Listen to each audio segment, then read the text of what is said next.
So 1 Kings 22. So Micaiah prophesies against Ahab, and it's really interesting what happened as like the backdrop to this. And so Jehoshaphat wanted like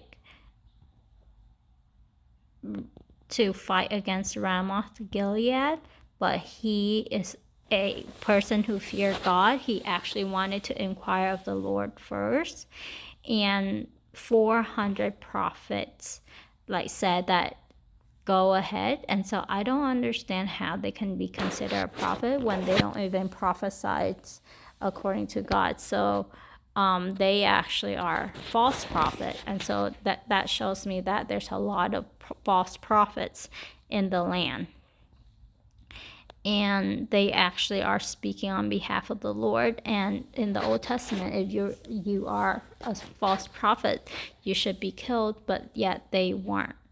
And so Micaiah, like Jehoshaphat, somehow knew that they are not prophet of God, and so he wanted to inquire of a prophet of the Lord. And the king of Israel actually said that he hate him, Micaiah. So he actually is similar to, Elijah prophesies against him, and he hated Elisha. And this Micaiah person also prophesies against him, and he hated. So he would rather hear what he wants to hear than what will actually happen, and that's very foolish. So Micaiah came, and I guess when he actually first said it, he was being sarcastic, so they knew his sarcasm, but they know that he actually have another message. And then he told them that Israel will be scattered on the hills like sheep, and that each one go home. And that's actually what happened. So the king of Israel said to Jehoshaphat, didn't I tell you he never prophesies anything good about me?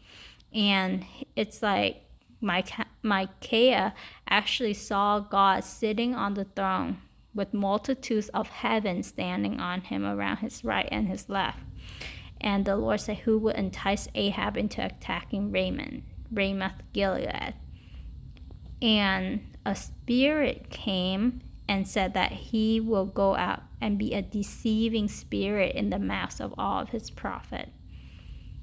And so that's really interesting.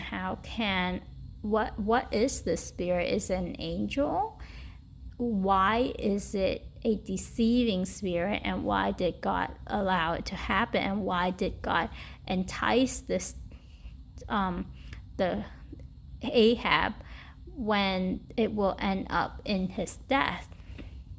And so all of those are questions that come into my mind, and just this, what happened in heaven right now in this chapter is just really hard for me to wrap my head around. I just don't understand it.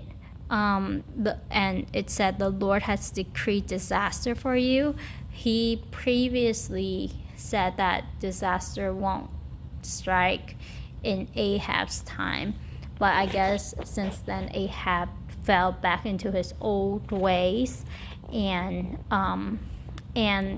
actually what was prophesied about him, that dogs will lick his blood and so on and so forth, came true in this passage. So a prophet actually slapped Micaiah, but he knows that he is speaking God's word. So Ahab was killed, and it talks then about Jehoshaphat being a king that did what was right in the eyes of the Lord.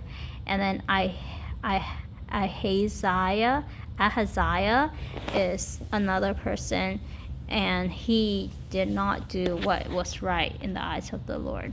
And so 24.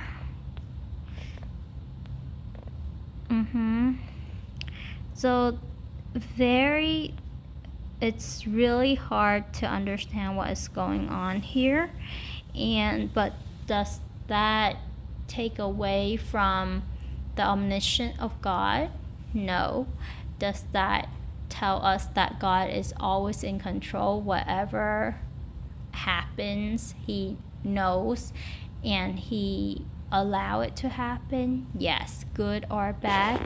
And so we see a little bit of how God works here, but it's just I don't completely understand how he works. Maybe not even 1%. But this is what happens. I know that if I follow his way and I love him and I stay close to him, then I know that he has good plans for me, and his plans is never to harm me. And so that is reliance on the character of God, even though I do not understand how God works. And I trust in the character, the justice, the righteousness of God also.